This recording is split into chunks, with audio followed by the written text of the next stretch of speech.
Todos los que quieran comunicarse con nosotros en vivo. Bueno, profesor, bienvenido. Los micrófonos de Fe y Alegría son de usted para que converse entonces acerca de este tema interesantísimo que nos trae. Bueno, muchas gracias por la invitación. Gracias a Verónica Trenar, que tuvo la gentileza de invitarme en el marco de esta celebración. Segunda vez que yo participo en un evento de esta naturaleza con el centro, que es un centro que se preocupa, como se preocupa Fe y Alegría, por la educación venezolana. Bueno, yo quisiera empezar contextualizando este tema. Para todos es conocido, los que nos dedicamos al mundo de la docencia, que la didáctica es el área del conocimiento que se encarga de estudiar cómo se da el proceso de enseñanza-aprendizaje. Pero efectivamente, la escuela, que es una invención del siglo XVI y que tiene varios siglos de funcionamiento, hoy está en una profunda crisis. Y esa crisis no tiene que ver con la escuela en sí, tiene que ver con la crisis que tiene la sociedad mundial, aunque no la de Venezuela, para no entrar en las diatribas del país, porque estamos en un cambio civilizacional, o como dicen algunos autores, un cambio epocal. Y ese cambio de civilización le genera al mundo de la educación un conjunto de exigencias que, en mi concepto, la pedagogía tradicional no puede resolver. O solo la pedagogía no puede resolver. Entonces, allí tenemos una dificultad, porque hay una corriente de pensamiento y de línea de investigación, y es lo que yo estoy trabajando en la Bolivariana con un conjunto de estudiantes en el doctorado, que plantea si los cambios que se están dando en el mundo de la informática, la tecnología, la información y la comunicación están produciendo transformaciones en la cognición. Si eso es así, efectivamente la didáctica que hemos tenido hasta ahora no nos sirve. E implica una reconceptualización, una reformulación de todo lo que es la formación docente, porque implica el que abordemos temas que de suyo la pedagogía no trabajaba. Ciertamente, desde el momento que surge la escuela, se vino desarrollando una concepción de la relación profesor-alumno, y la palabra alumno tiene que ver con que el profesor era quien alumbraba al niño, ¿verdad? O la concepción profesor-estudiante, y ese desarrollo que empieza con convenio, no es casual que empiece desde la iglesia, y empieza precisamente desde la iglesia porque tiene que ver con el rol que juega la iglesia en el proceso de socialización de las personas junto con la familia, pero además surge en el contexto de la escuela de la invención del niño, el niño tal cual como lo concebimos hoy. O sea, el niño tal cual como lo concebimos hoy es una invención del siglo XVI. Antes del siglo XVI, el niño no era concebido como es concebido hoy en día, como un niño, como una persona que es preparada para la vida y para la socialización en la vida. En consecuencia, la didáctica, y eso es un poco lo que plantea Comenio, en didáctica magna se encarga de ver cuáles son los pasos, los procedimientos, las alternativas que se desarrollan para que ese niño se convierta en adulto. Y la definición clásica de educación es que las generaciones adultas forman a las generaciones jóvenes. Bueno, todo eso que más o menos tuvo un desarrollo lineal, desde lo sencillo a lo complejo, desde lo fácil a lo difícil, desde lo cercano a lo lejano, hasta el siglo XX, en el siglo XX entró en explosión. Y esa explosión hace que las herramientas que tradicionalmente utilizamos para enseñarnos no nos sirvan. Y no nos sirven, y en el caso de Venezuela, ¿por qué no nos sirven? Porque en Venezuela, desde la universidad hasta la educación inicial, el modelo de enseñanza es frontal. ¿Qué es el modelo de enseñanza frontal? Es un modelo donde hay un profesor que habla y unos estudiantes que escuchan. Y eso impide, hace difícil, genera tensión con un niño que está sometido a una multiplicidad enorme de estímulos, y esos estímulos entran en contradicción con la lógica de funcionamiento de la escuela. Pero no de la escuela solamente, sino del aula escolar.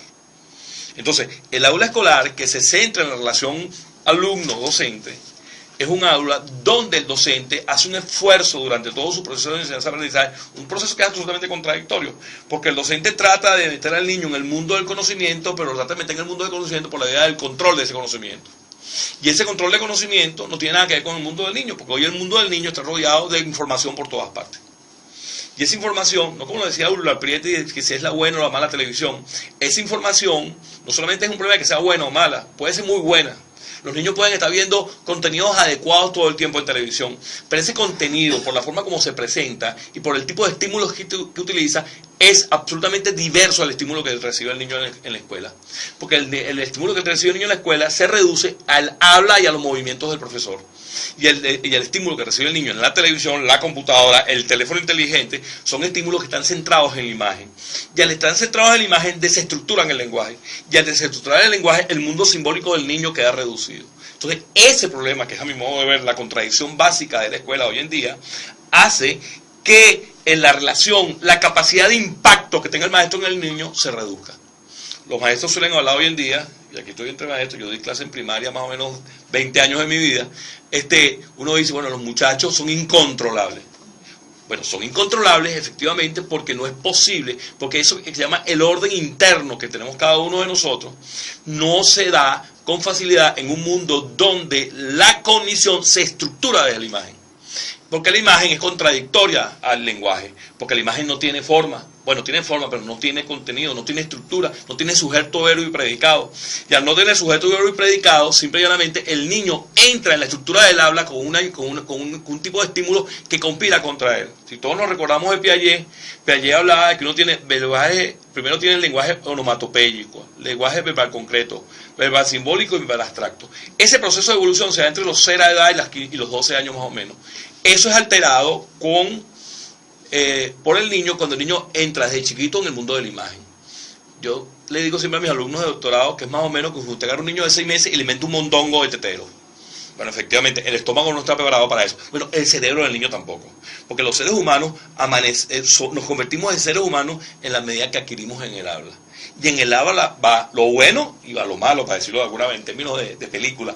Va las cosas positivas que te construyen vida y las cosas negativas que te construyen muerte.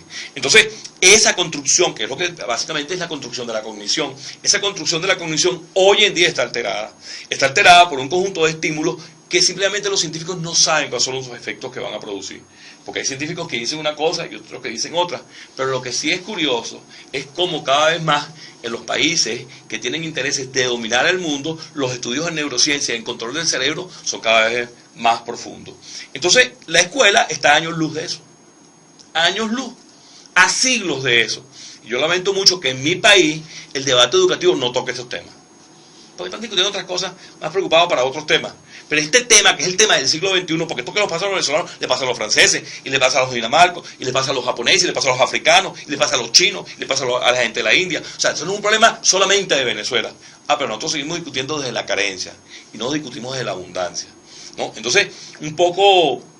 Bueno, a mí me gusta hablar de un concepto que desarrollé en un libro que acabo de terminar de escribir, que se llama La Escuela de Inmersión Total, que tiene que ver con una escuela donde efectivamente estos temas sean el foco de desarrollo. ¿Por qué? Porque a mí me parece, y eso tienen muchos libros con varias religiones, por cierto, y sin religiones también, que es una escuela que le dé sentido a la vida, ¿no? O sea, yo creo que el problema es cómo nosotros, en este cambio epocal, construimos una didáctica donde el sentido de la vida, ¿no?, sea el eje del desarrollo del proceso escolar. Es decir, que el niño sepa de dónde viene y hacia dónde va y por qué está donde está. Y ese proceso tiene que ser un proceso gradual. Uno de los problemas que tiene la sociedad actual es que la sociedad, precisamente, lo único que no limita es el goce. Es decir, todos somos libres. Lo dejo ahí para que entremos en el otro enero. Todos somos libres porque cedemos parte de nuestra libertad. O sea, mi libertad llega hasta donde empieza la tuya. En la medida en que la sociedad cada vez más rompe esos esquemas, la única libertad que se produce es la libertad de consumo. Y esa libertad de consumo precisamente desarrolla un ser alienado en el sentido peor del término. No en el sentido que lo plantean los marxistas tradicionales, que decían que un alienado era quien tenía falsa conciencia de clase. O sea, no, para mí la alienación tiene un consumo más profundo. Alienado es aquel que no tiene sentido de la vida, porque la vida se reduce a tener. Erich Fromm escribió un bello libro que se llama Ser o Tener, donde básicamente planteaba el problema de que teníamos que ser más que tener, un problema de orden ontológico. Entonces, el problema de la construcción de un estudiante que esté conectado con su proyecto de país, con su proyecto de vida, con su proyecto de comunidad, con su proyecto religioso, con su proyecto de lo que sea, tiene que ver fundamentalmente con que esa persona adquiera sentido de la vida. Y la escuela tiene que ser un vehículo que facilite ese proceso, que le dé a los estudiantes las herramientas para ello. en el campo laboral, en el campo familiar, en el campo del amor, en el campo de los valores trascendentes, en la preservación del ambiente, etcétera, etcétera. Lo que es la vida, pues, recreación, amor, trabajo, recreación, proyecto de vida.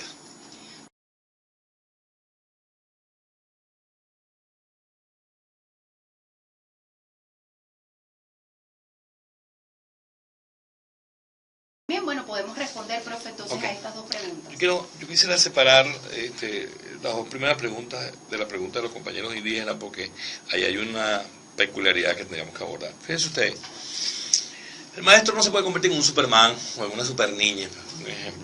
Entonces, el problema del éxito del maestro depende mucho también del contexto del maestro. Yo creo que hay dos elementos que estructuran la realidad social, que son, bueno, lo creo no es así, que son el tiempo y el espacio. En consecuencia, y es una propuesta que he estado trabajando y que estoy trabajando, creo que el problema del tiempo en la escuela es un factor clave en la estructuración de los logros en el aprendizaje. Si nosotros estamos en un mundo donde el mundo virtual cada vez tiene mayor peso, el que nosotros trabajemos con un mundo homogéneo que regulariza el comportamiento del niño en el aula, se convierte en un freno para el que el niño tenga una concepción del tiempo que vaya más allá del tiempo regularmente estructurado. Es decir, tiempo de la entrada, la hora de castellano, la hora de matemáticas, la hora de ciencias sociales. O sea, eso hay que romperlo. Y eso implica una escuela distinta. Eso tiene un problema de viabilidad económica, porque implica una escuela que sea integral, en el sentido no integral como se hizo una en Venezuela aquí, que era una falacia, en el sentido de que el niño esté todo el día en la escuela, y que ese niño todo el día en la escuela se convierta en un ejercicio de comunidad. ¿Qué quiere decir eso? Que la escuela hace una cosa que se parezca a su vida. Porque en última instancia lo que se trata no es que la escuela siga siendo un espacio donde el niño se aísla de su vida, sino que la escuela sea un espacio donde el niño se integra a la vida. Entonces el problema de la innovación pasa porque la innovación está en la escuela, no en el maestro, porque es que el maestro no puede hacer más allá de lo que los límites le da. Pues si yo tengo un salón con 60 muchachos, o con 50, o con 40, y ese salón está estructurado en una estructura que es rectangular, y esa estructura rectangular de poner mesita, la posibilidad de que yo haga muchas cosas está bastante limitada. Por supuesto que puede hacer cosas, porque el maestro siempre puede innovar, pero esa innovación tiene un límite, y ese límite lo ponen los umbrales de la pared, ¿no? Entonces, el problema del maestro como el responsable de la innovación, ojo con eso. Porque hay un conjunto de teorías que se han desarrollado, sobre todo las teorías que tienen que ver con la teoría de la escuela y las eficacias de la escuela, y en Venezuela eso tiene un representante que no voy a nombrar, teórico. Es una escuela donde el que responsabiliza al maestro, aunque el maestro no tenga los recursos para llevarlo a cabo. Entonces, ahí hay que tener cuidado, porque la responsabilidad no es del maestro, es de la sociedad. Donde el maestro juega un rol central, pero es de la sociedad. Porque de nada sirve que el maestro haga maravillas en el aula si toda la sociedad hace lo contrario. O sea, entonces, yo creo que ahí hay un problema, ahí tenemos un problema en la sociedad venezolana, porque yo creo que la sociedad venezolana no percibe la educación como un problema. Y cuando digo como un problema no estoy hablando de que si las escuelas son buenas, malas, regulares, no. Como un problema para afrontar el futuro, como un problema para convertir una sociedad distinta. Sino que entonces discutimos de la carencia y no de la abundancia. Y de cómo la sociedad tributa eso. No estoy hablando de cómo la paga, sino cómo tributa. O sea, cómo la sociedad contribuye a que la escuela sea una escuela enriquecida. Una escuela que tenga factores culturales que vayan más allá de la relación docente-alumno. Porque si la escuela tiene nada más la cultura, desde esa lógica, la cultura del niño se convierte en una cultura que tiene el siguiente dirección: la familia, el maestro, la televisión. Y esa cultura no es suficiente. No es. Es más, puede tener problemas esa cultura. Entonces, el problema de la innovación tiene que ver con eso. Ahora, vamos a hablar de la didáctica. Cualquier estrategia que favorezca el proceso de aprendizaje es una estrategia didáctica. Llámese juego de roles, clase directiva, juegos didácticos, cualquiera. El problema de la didáctica es que la didáctica no puede seguir siendo didáctica en el marco descontextualizada de lo que pasa en la escuela. Fíjense ustedes, yo estuve en el pedagógico en la década de los 70 y a uno le daban didáctica. Después empezaron a dar currículum, que tiene que ver con una discusión que se dio entre los ingleses, los franceses y los españoles y los norteamericanos sobre el problema de cómo es la escuela y cómo es la enseñanza. Pero tiene que ver también con el peso que va teniendo en el mundo la gerencia como gran solución a los problemas de la humanidad.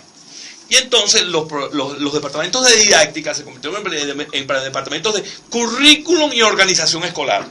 Porque tenía que ver con preparar al estudiante y al maestro para un mundo que estaba gerencializado.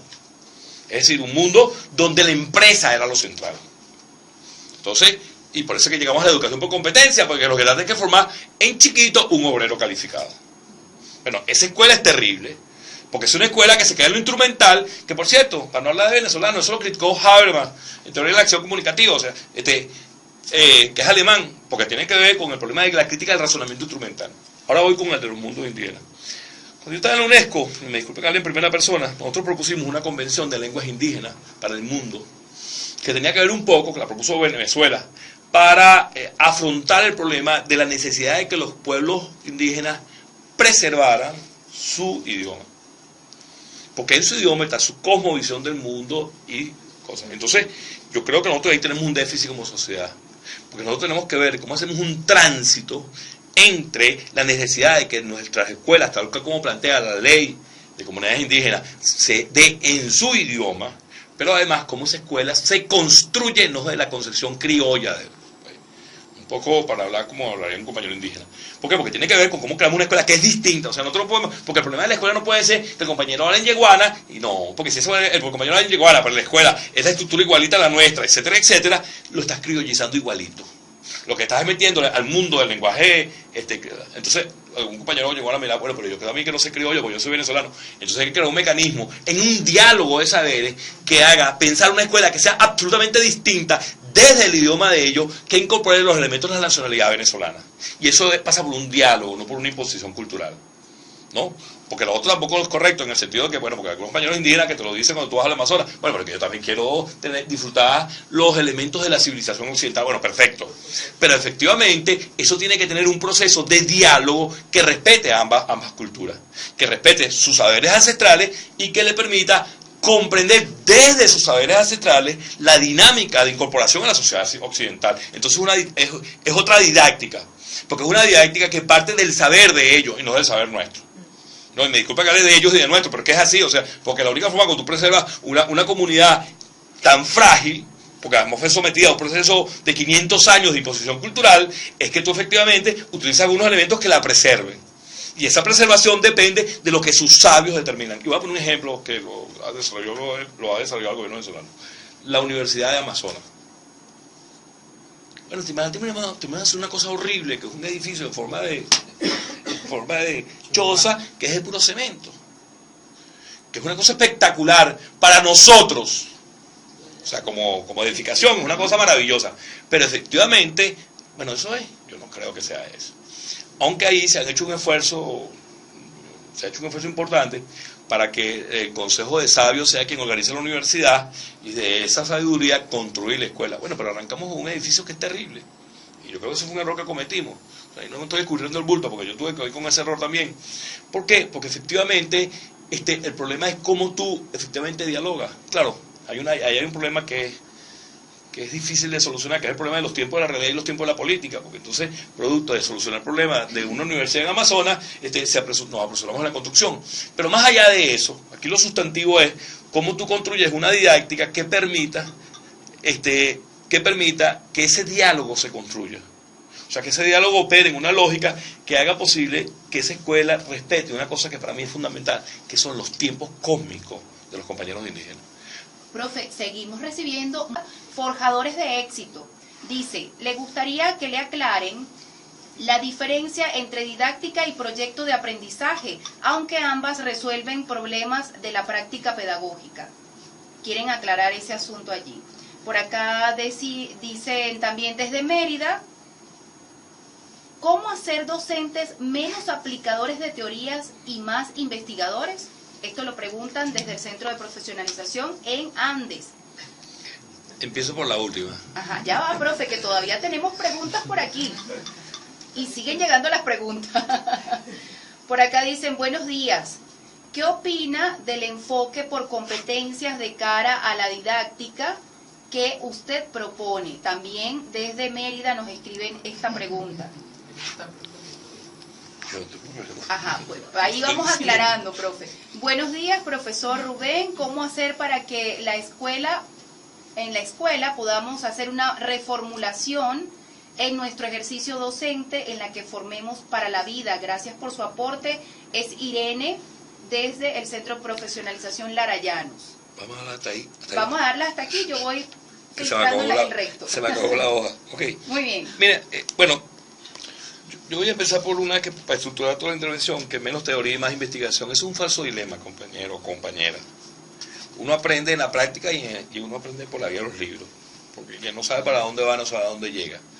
Entonces, porque además hay cierta tendencia en Venezuela últimamente de un poco de desprecio a los libros. Entonces, cuidado, ojo ahí. Es más, para mí es una preocupación, lo voy a aprovechar que estoy en una radio para decirla, que en una sociedad como la venezolana, donde tenemos universidades en todos los estados, sin embargo, más casi la mitad de los países, de los estados de este país, no tienen librerías universitarias. Entonces, bueno, ¿cómo funcionan esas universidades? Yo creo que es un problema que hay que resolver.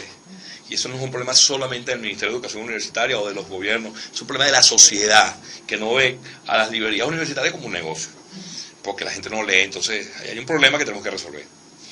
Entonces, fíjense usted, el problema de los proyectos de aprendizaje, porque aquí es una discusión interesante, porque el proyecto de aprendizaje en la escuela tradicional es un saludo a la bandera. Un saludo a la bandera, porque efectivamente pone en el maestro y en su capacidad inventiva el problema del aprendizaje del niño. Y para que el proyecto de aprendizaje tenga éxito, la escuela tiene que estar en el proyecto de aprendizaje. Pero es una escuela distinta a la que tenemos. No puede ser una escuela donde el profesor tiene que salir corriendo porque tiene que buscar trabajo en otro lado, porque es un profesor de doble turno. Una escuela donde el problema central de la educación venezolana, yo quiero recordar, bueno, porque eso es lo bueno de ser viejo, que en Venezuela el reglamento de supervisión establecía que el primer nivel de supervisión era la supervisión de los jefes de departamento en los liceos, cosa que no existe. Entonces, si no hay capacidad supervisora, si no hay discusión de equipos docentes, si no hay desarrollo de proyectos en conjunto que aborden el problema del conocimiento asociado a la edad de los niños, el proyecto es un salto en el vacío. Claro que es muy bonito, uno va para Falcón el día del árbol y unos desfiles maravillosos en Falcón, excelente, y la gente, pero eso es un salto en el vacío, porque al final eso puede ser muy significativo para el niño, pero efectivamente siempre un algo en tensión con las demandas de la sociedad del siglo XXI, con las demandas de la sociedad del siglo XXI, porque en una sociedad donde están lanzando gente para la luna, hay países que están estudiando cómo inyectar el conocimiento a la gente en el cerebro, estamos en problemas centrales, en problemas de robótica, neurociencia, nanotecnología. El salto que tiene que dar un estudiante para llegar a ser un profesional con ese nivel de conocimiento implica una concepción de la vida que va más allá de proyecticos chiquiticos o una cosa ahí, con los huertos escolares. O sea, eso es muy bueno, pero eso es insuficiente. Entonces el problema del proyecto es un proyecto que está en el contexto de la escuela, porque es que si no es una cosa, es pedirle al maestro, porque eso un poco quiere decir que los maestros no podían ser ni Superman ni la Supermaravilla. Entonces, yo creo que, bueno, el proyecto de aprendizaje es como otra estrategia de aprendizaje, una estrategia válida para desarrollar procesos de naturaleza. Pero efectivamente, eso tiene una limitación. Por último, lo de la competencia. El problema de la educación de competencia tiene que ver con el desarrollo de la teoría de los recursos humanos, palabra que a mí no me gusta utilizar porque los seres humanos no son recursos, los seres humanos son más que recursos. Cuando hay un señor llamado Kremer que desarrolló una teoría que tenía que ver con cómo se estructuraba el trabajo, y decía que el trabajo tenía tres dimensiones. Una que tenía que ver con lo que él denominaba la inteligencia, otra que tenía que ver con las condiciones de trabajo y otra que tenía que ver con la responsabilidad en el trabajo.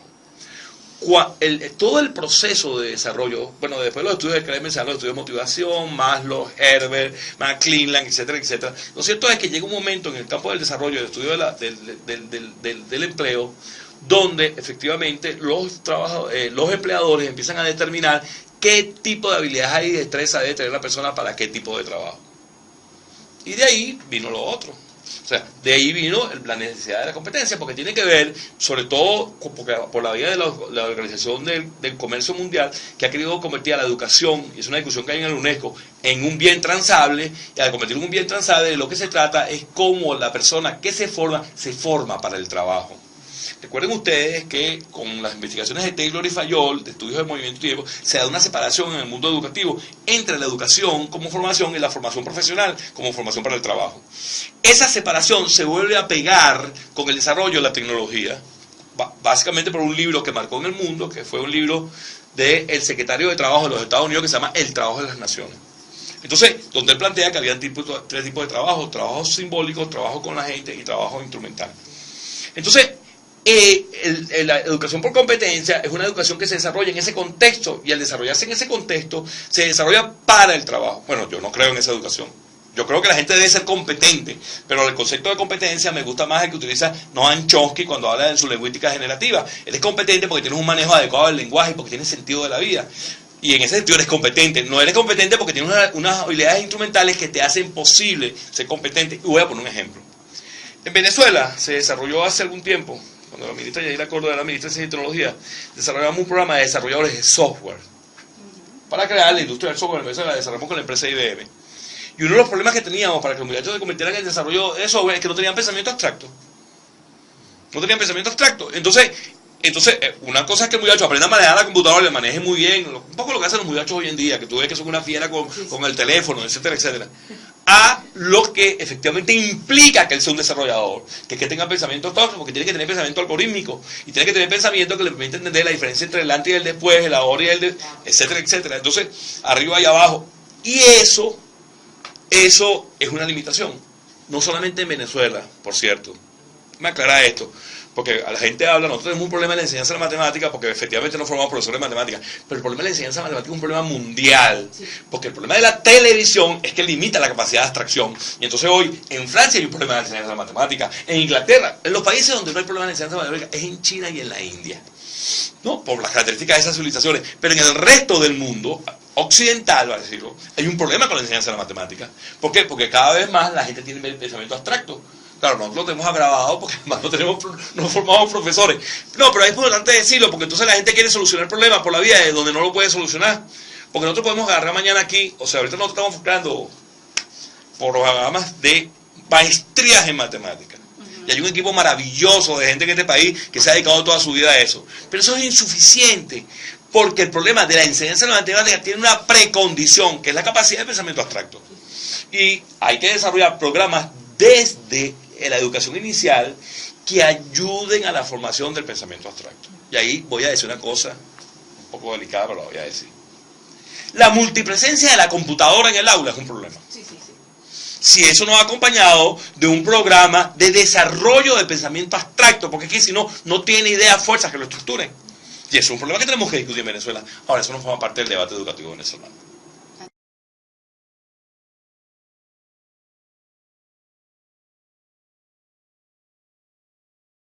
Vamos a hablar de la educación liberadora.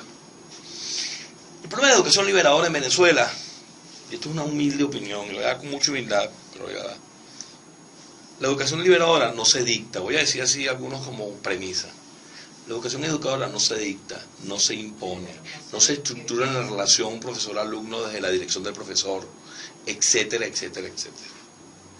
Que un ser humano se libere implica que la escuela sea un potenciador de sus posibilidades para que él sea un ser con pensamiento autónomo y que tome sus opciones de vida. Eso significa que se libere. Una cosa es la educación emancipadora, que está conectada con un proyecto de país independiente. Recuerden que Pablo Freire, ¿no? Este es un debate que tenemos en la Bolivariana bien interesante. Cuando escribe Pedagogía del Oprimido, yo tenía 17 años más o menos cuando la leí en el pedagógico en primer semestre, era un hombre que venía de la teología de la liberación. Y hay un libro que se escribió en Brasil en la época de los 60, en el marco de la dictadura que derrocó a Cuadro, de Helger Câmara, que era un sacerdote, que se llamó Brasil, un Vietnam católico, donde ese libro narraba, y fue uno de los primeros libros que yo leí de educación en mi vida, cómo a los alfabetizadores en Brasil, que eran básicamente curas y monjas, los perseguían los militares para que la gente no aprendiera a leer y escribir. En consecuencia, toda la reflexión de liberación de Freire es una liberación de orden teológica, que después deviene marxista, eso es otra cosa, en carta a la maestra, tal y qué sé yo.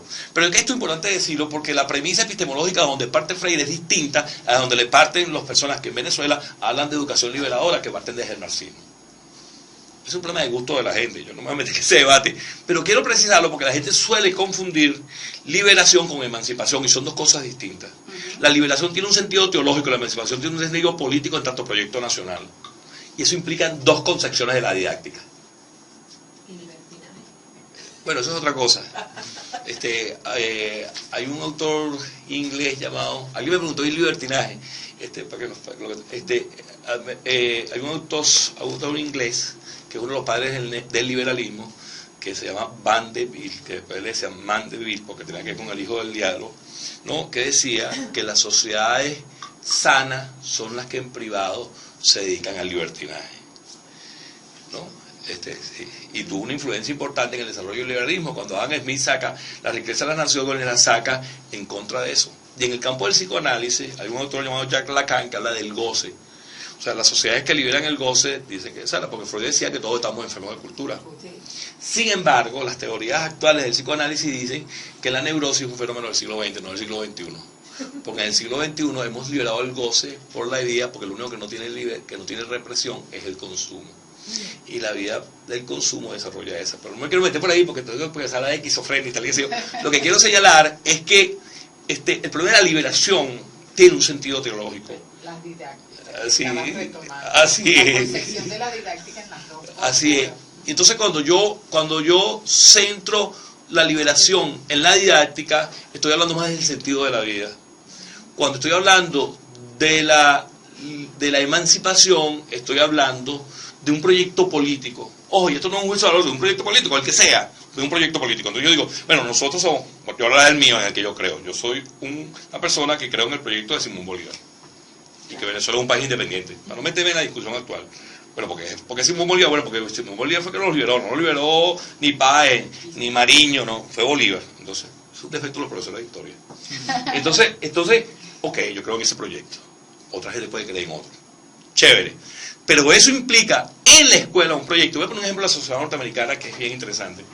Porque la sociedad norteamericana, como la regulación curricular está en manos de las comunidades, el currículum en los Estados Unidos tiene diversas dimensiones. Si usted va por una comunidad mormona, el currículum es mormón.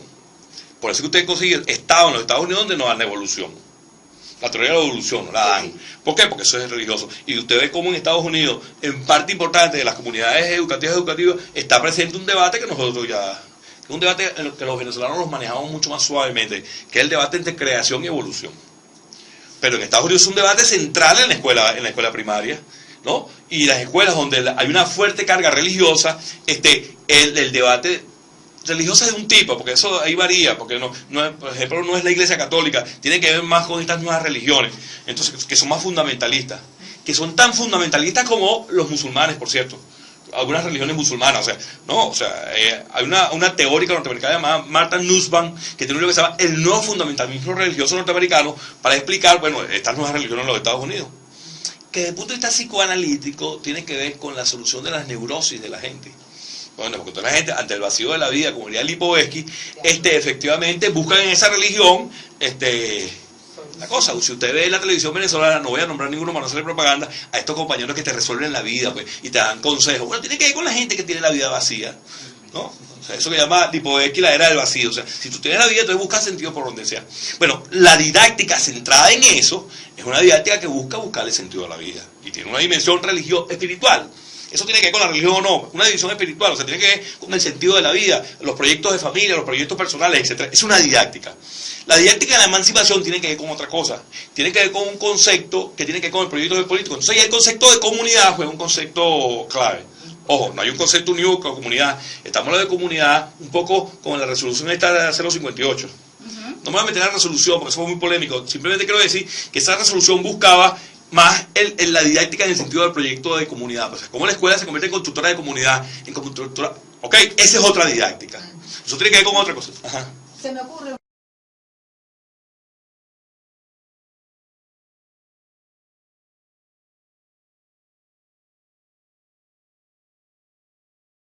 tiene que ver con lo que es la sociedad actual. O sea, la sociedad actual quiere que seamos unos consumidores. Un autor llamado Simon Bauman, que ha escrito más de 30 libros, él desarrolló una teoría que es la teoría del mundo líquido, y tiene un libro que se llama La educación en el mundo líquido, como una escuela, hoy en día es una escuela que responde básicamente a eso. Pero yo quiero hablar de un ejemplo personal. Yo di 11 años clase en un colegio que cae en Cumbre de Curumo, que se llama Colegio Las Cumbres, que es un colegio que fue formado por personas que hoy en día son laicos, pero que fueron hermanos de La Salle. En consecuencia, toda la filosofía de ese colegio es una filosofía lasallana. Y yo di clase ahí muy joven, porque di clase recién graduado. Y por razones políticas yo no podía dar clase en el Ministerio de Educación, porque era un perseguido y tal, y qué sé yo. Déjeme decirlo para los que se preocupan por la democracia.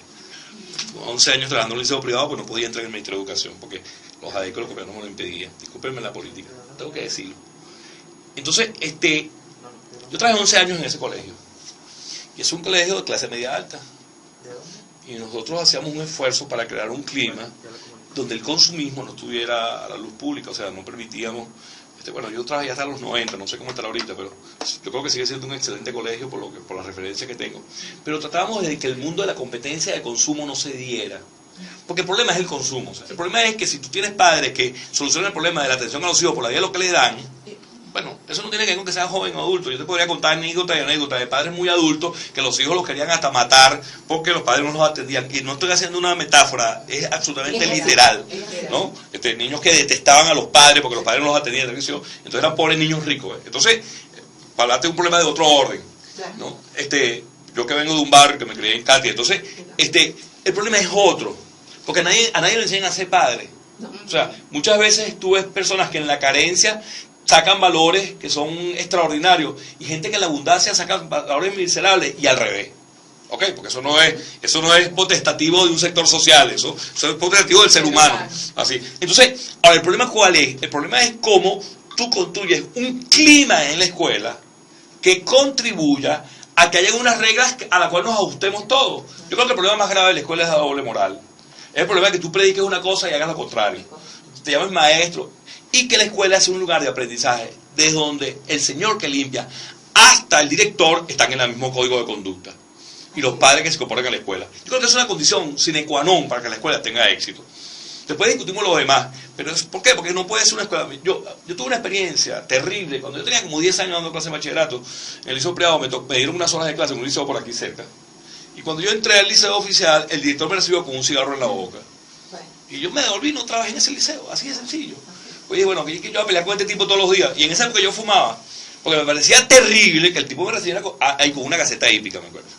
¿No? El director del liceo. Entonces, dime tú, pues. O sea, entonces, bueno, ¿cómo hace? Entonces el problema de que haya un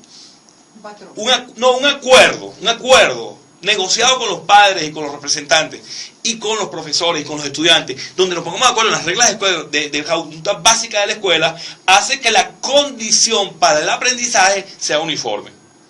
Porque tiene que ver con el problema de cómo tú, o sea, qué es lo que hace, lo que llaman algunos teóricos del policía interno, o sea, qué es lo que hace que tú no delincas, es que tú no violes las normas. Tiene que ver con unos códigos morales que tú tienes estructurados en la cabeza. Lo recibes por algún lado, por tu papá, por tu mamá, por la escuela, o por un amigo, o por la televisión, por donde sea, pero los recibe. Entonces la escuela tiene que ser un afianzador de esos procesos. O sea, no es un problema de buenos y malos valores, es un problema de unos acuerdos de convivencia que hagan posible que la escuela funcione. Y que funcione bajo unos parámetros donde todos estamos obligados. Todos. O sea, yo le digo a los compañeros alumnos míos que son muy jóvenes, las personas que limpian en esta universidad están en condición de aprendizaje. Porque aquí todos estamos aprendiendo. Entonces, efectivamente, si usted no quiere estar allí, váyase para otro sitio. O sea, tú no podías concebir una persona que limpie un hospital que ande regando basura. Porque una condición de un hospital es la asepsia.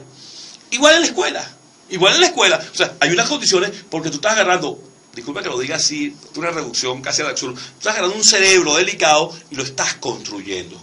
Y si lo estás construyendo, tú necesitas crear las condiciones para que ese cerebro crezca en armonía. Y esa armonía, para dar un poco de Horgan, tiene múltiples inteligencias. Una matemática, una cantidad, pero una inteligencia emocional, una espiritual, o sea, tiene una estética, o sea, entonces, porque además, no más que me hiciste la pregunta, me tengo que decir una cosa. La escuela tiene que contribuir a desarrollar una estética de la vida. Entonces, esa estética de la vida y una estética del aprendizaje y del conocimiento. Y cuando te hablo de conocimiento, estoy hablando no solamente de la academia, estoy hablando del conocimiento de la vida, o sea, todo. O sea, de cómo atacas a una muchacha, en el caso de los varones, y un muchacho, en el caso de las hembras, hasta cómo practicas un deporte, cómo practicas religión, o no practicas religión. ¿Cómo reconoces eso? ¿Cómo identificas? Entonces, esas cosas, tú tienes que construirlas. Y la construyes en una comunidad de aprendizaje. Para mí el concepto de comunidad de aprendizaje no me gusta asociado a la tecnología solamente. Porque eso despersonaliza la relación. La comunidad de aprendizaje es un conjunto de personas que en una relación cara a cara construyen un proyecto educativo colectivo. Lo construyen, no se los imponen. No, lo construye, ¿vale? Lo construye. Porque además mi gran profesor, el maestro Ramón Tomar, decía: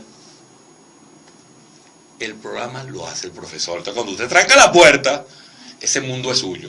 Entonces incluso los neofoucaultianos hablan de la escuela como una anarquía organizada. Entonces ese problema es un problema de construcción colectiva. Porque al final nadie, absolutamente nadie puede meterse en lo que pasa entre tu alumno y tú. No, porque es así. Porque al ser la educación un servicio, se produce y se consume al mismo tiempo. Y al producirse y consumirse al mismo tiempo, lo único que da garantía de calidad es que efectivamente tú parametrices en un acuerdo colectivo lo que vas a hacer. Y que trates de cumplir ese acuerdo. Bueno, porque todos ahí tenemos... Profe, ya estamos, bueno, cerquita de que se nos agota el tiempo, pero tenemos por acá, bueno, nos envían también saludos desde Mérida, la gente activadísima, igual que desde Lara, Maracay y el Amazonas, que también están en sintonía. Por acá, Fran Acevedo desde Mérida dice, ¿cómo promover el sentido de la vida del niño cuando cada vez hay más familias desestructuradas y en el contexto familiar se adquieren valores de la vida como el amor, la esperanza y otras? Desarrollando rituales telegrafiados. Ajá. En mi libro te explico cómo. Te lo mando por internet. Por acá, Paciano también desde Andes.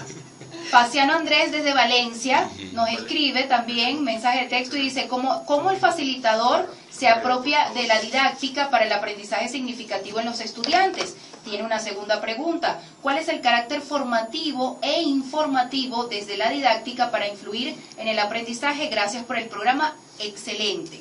Bueno, hermano, estudiando mucho. Yo siempre le digo a mis alumnos que para ser maestro hay que tener nalgas de hierro por el tiempo que vas a pasar el resto de tu vida sentado estudiando. Tenemos otra pregunta, profe, por aquí. ¿Es aconsejable incorporar en las didácticas el concepto social de los estudiantes para generar un mejor aprendizaje? Esto nos lo escriben desde Barquisimeto. Sí, pero quiero un minuto. Creo que la didáctica tiene un problema hoy en día. Ojalá fuera uno solo, tiene varios, pero creo que es muy importante para los maestros formarnos en áreas más allá de la didáctica. Antropología, psicoanálisis, sociología, son áreas del conocimiento que nos ayudan a comprender la complejidad del mundo actual. O sea, entender la complejidad del mundo actual, entenderla, es una cosa fundamental. Porque los jóvenes que estamos recibiendo son del siglo XXI y nosotros somos del siglo XIX. Somos del siglo XIX, no por la edad que tengamos, no es que se me caiga la cédula, sino por el problema que tiene que ver con la forma como fuimos formados. En un país como Venezuela, básicamente fuimos formados en una escuela atrasada culturalmente. Una escuela que fundamentalmente se centra en el modelo de enseñanza-aprendizaje y en el libro texto como elemento. Y el libro texto tiene un pequeño defecto, que es un libro que uniformiza. El de la colección Bicentenario y el de las editoriales privadas, todo. Porque es el concepto del libro texto. El libro texto es un libro que uniformiza, porque tú tienes que hacer una cosa que es muy difícil, que trata de sintetizar para una edad un área de conocimiento. Y eso al final genera una concepción uniforme del mundo. En el área que sea. Y de la concepción ideológica que sea. En consecuencia, entonces, ¿quién es el mediador con el mundo cultural? Es el maestro, que tiene que convertirse en un facilitador, pero para que ese maestro lo haga, tiene que ser sumamente culto. Yo diría que casi enciclopédico. ¿Por qué? Porque tiene que ver con no voy a utilizar la palabra porque es una palabra vulgar, pero tiene que ver con tener sentido de la vida, o sea, conocer lo que pasa en la vida concreta. Pero también tiene que ver con que tiene que tener un sentido de la cultura. No estoy hablando de la gran cultura, no es que tienen que ser un experto en ópera, no. Pero sí tiene que saber las coordenadas culturales que mueven el mundo en el que se desenvuelve.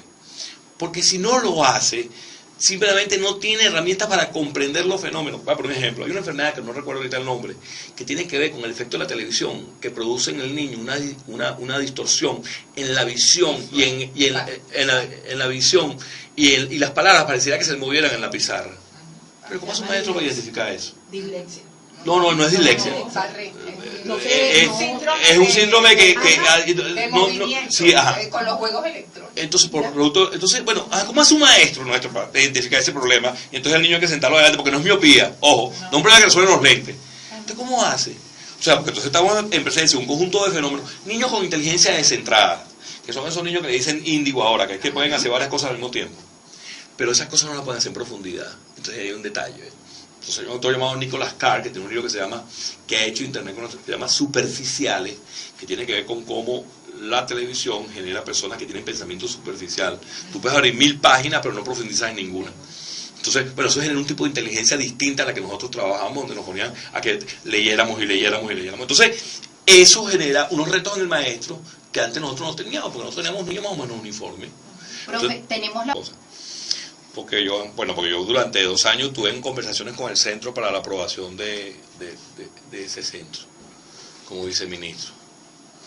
Pero hay un problema en la educación universitaria venezolana que afecta a todo el sistema, a las universidades autónomas y a las universidades experimentales, al gobierno y a la oposición, y pido disculpas por meterme en política.